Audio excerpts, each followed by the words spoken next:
ها قرن مايو هويدي ما ليغو هردلي وارين هويدي فرجير بلوغو هرقراع هويدي لغو ديرو waxaan ka jeclaa inay xabad nagu dhacdo garsoorka jeegisay la tigsa faysalow ee ka hadda ila baxay ila baxaysalow arrinka hooyada iyo arrinka aniga igu dhacay midna hoos ma dhigayo ma libiqsan doono dhibaatada iyo tacadiga iyo dulmiga naloo geystay gabadh ku dhacay kala joogsan waayay asrigii waalidaanka ahaa oo qori ku hayay masiibulaad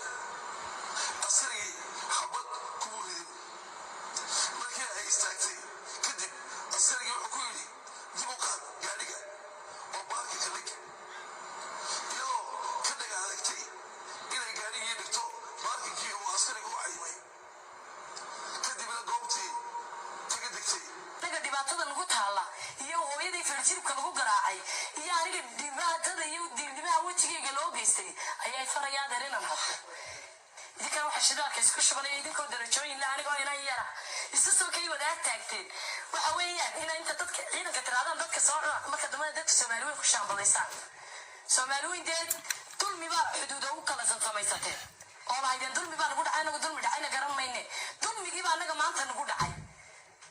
asheegi jirteen dadku beelu ka jiraan nagu maanaan aragay musabbixi markii aniga aabahayna diran 1994 wasiirka arrimaha gudaha ayuu ahaa iyo amniga maanta markii aniga leeyahay xabad nasiib wanaag magaari xabad kugu dhicina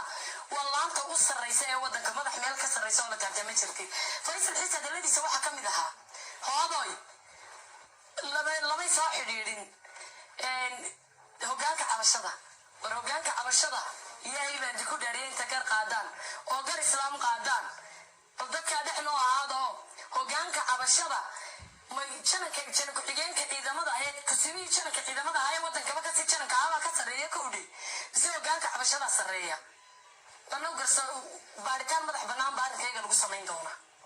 wixii nagu dhacay baaritaan madax bannaan iyo komishanka xuquuqul insaanka iyo garyaqaanada iyo warbaahinta iyo ehelada ayaa ka hawlgeli doona hadda inta dadka tacadida shaarar kala u xidhaan hadda inta dadka tacadida waxa muuqaalka kaaxiga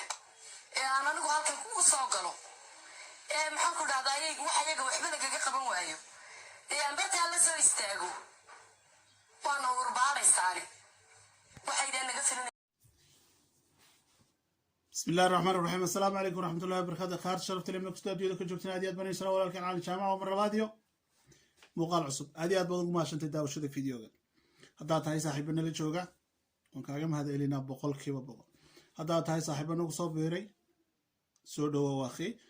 أنا كنا سبسكرايب تصار عاديات بدو ما عشان تداول شو ذا فيديو قال لك استوديو ذاك جبتنا بده بيني تامي معلومات تايرو ما أنت وعن كاتي دونا حيوان مال ما هم بس تحس سعودي كبرنا الصومالي مال ما هم بدي سعودي social media ama dhibaatooyinkii lagu sameeyay intaasaan ka hadlanaa wadu istaagna xaqaan ka hadlanaa cidna dulmeen qabiil waxba naga gelin waxa naga soo galay wax naga soo galay ma jirto ulama walba naga soo galay wala dawlad binafsan because of siyaasiyiin qof madax banaan baan nahay ka hadlaya xaqa uun iyo wixii haddan waxay arkaan aragtidooda wixii ay siiraan way saxan tahay intaasaan ka hadli doonaa ku fogaan mayno qofna dulmi mayno marka xaqaan maanta dul istaagi doonaa iyada way hadashay hore u hadashay dhibaatadii bay soo bandhigtay dhaawacii bay soo bandhigtay hooyadeed bay soo bandhigtay waxba ma reebin okay dadkii ay ka caawinaysa way hadleen waxay soo bandhigeen inay qalad samaysay number 1 habeen bay timid 1 2 xoog bay ku soo gashay 3 askari bay afrikaas 4 way dhabanaanayso way dishay intaas oo dhan iyadaana qaritay yiraahday marka inay iyadu tahay qalad wade ay soo dhigeen ma wax xumaba qof qalad waa gali karaa wala xiri karaa qalad buu gali karaa gabadhan way timid meeshay timid xoog bay ku socotay garanay askarigii bay wada hadleen garanay gudaha markay soo gashay soo kulli hawl meeshan gudaha ma galayso gudaha timid la xawla loo xiran tahay maxaad ku xirantay sharcigaad ku xadgudubtay xoog baad gaariga waday qalad baad samaysay walaalay waad xiran tahay dam intaas ku dhameystirantay gam sheego intaas ku dhameystirantay inta wax loo dhaafaa ma jirto wala jirdid baan iman wala wax kale aan iman waa haday sidii iyagu doonayaan han u raacno hadaba qof intuu iska soo socdo uu saldhig iska yimaado ama xarun booliis iska yimaado inta ma sameyn karaa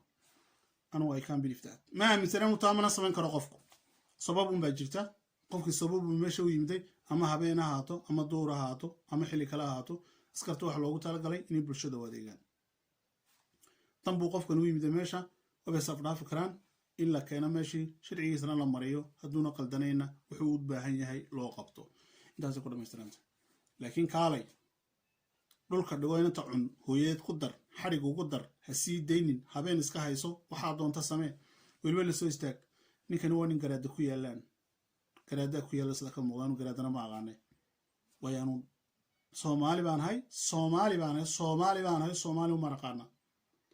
ma aqaan system ma aqaan waxaan ku aqaanaa kaliya cadaalad cid kasto cadaalad baa sameeyay sida duuda ka joogta anagu aan soo dhaweynayna ummadda Soomaaliyeed cadaalad baan la rabnaa dumarkooga hablahooga inaan la dulmin ciddooda jilicda san inaan la dhibin waayo qofkan wuxuu dareyska u sitaa waa qofka jilicda san la inuu caawiyo gabar Soomaaliyeed jidkeyga in la taabtana waa xaaraan waay ilaahay baaba xaaraantinimeeyey saqajaan waa inay ka taabto haddana anoo askari baan tusaalahan gabarba Soomaaliyeed baa ay timid way ugu qaldantay dhirbaaxay ii taagtay tartiib mada dhirbaaxday haa gal maca salaam intaas ku filan itaalkeygu waa intaas hadhow toolo hadal un baa joog war gabadhan maxaad xudhaysanaa go'no gabadhan qaladkaasay samaysay haddii doon maxkamad baa loo diro intaas ku dhamaystiran laakiin in la dulmo jidkeyga la dhibo maxaan ku dhahay la waxyeeleeyo iyadii la dilo hooyadeed loogu daro xarig loogu daro habeen la iska haysto waliba inay yidhi intuu ku dul kibro wadhaa albaabka lagama saari karo haddii laga saaro kii haystay markaas intuu idhaado soo istaago idhaado waxay nasiib ku leedahay xabad haddaa lagu dhufan dhush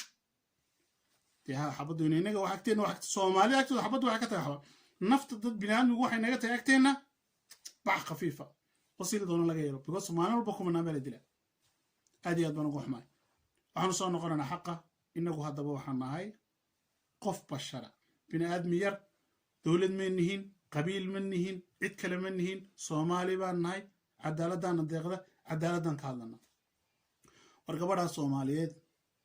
ولا الدلمي جدكيغا دبات لو غيستي حتى هدا iyadu qaldantay dibta loo geystay ba qaladkii oo dhan la qeeyay dam dumaanta qof yimaado oo igu qaldamo oo intaan qaado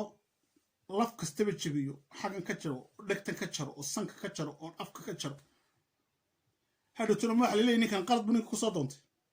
waxaas oo dhan wax isku fuuqsanay waxaan u geystay marka xitaa inantu haday qaldaneed wax isku fuuqsatay dawladdu waxay geysatay dad kan diriiska xidhan dawladna ma aqaaneen dad kan diriiska xidhan waxay geysteen ayaa isku fuuqsaday gabadha wayna xaqeega waa in la helaa wayna xaqeega ay siisaa ciday qusayso waxani laan kasta iyo meel kasta qusayso waxaan ugu baaqanaa xaq weynayso waayo annaga waxba dawladnimo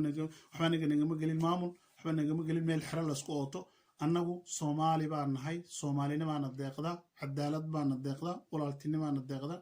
dadkeena jirada sanleynay wanaag iyo sharaf iyo karaamo ku noolaan ubadkayga hooyooyinkeen wala hablaheena dhamaantood inay sharaf ku noolaadaan oo qofka diriiska istamirkii u yimaadaan